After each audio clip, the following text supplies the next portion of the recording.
தற்போது கிடைத்துள்ள அண்மைச் செய்தி. சென்னை எழும்பூர் நீதிமன்றத்தில் வழக்கறிஞர்களிடையே ஏற்பட்ட மோதல் குறித்து விசாரிக்க பொறுப்பு தலைமை நீதிபதி ஒப்புதல் வழங்கியுள்ளார்.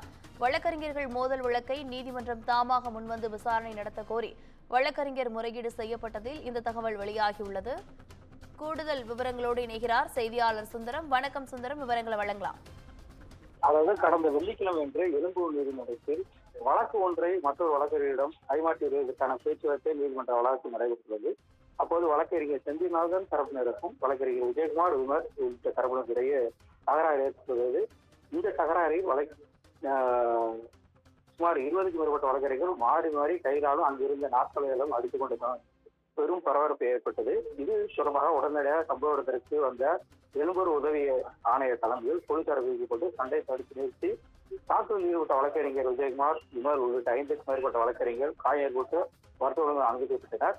அப்போது இந்த சம்பவம் தொடர்பாக சுமார் 20க்கும் மேற்பட்ட வழக்கறிஞர்கள் மீது வழக்குகள் பதிவுப்பட்டு விசாரணை நடைபெறுகிறது. இது தொடர்பாக இன்று சென்னை உயர்நீதிமன்ற தலைமையில், அதாவது பொறுப்பு தலைமை நீதிபதி அமர்வு முன்பாக வழக்கறிஞர் ஒருவர் முறையீடு செய்தார்.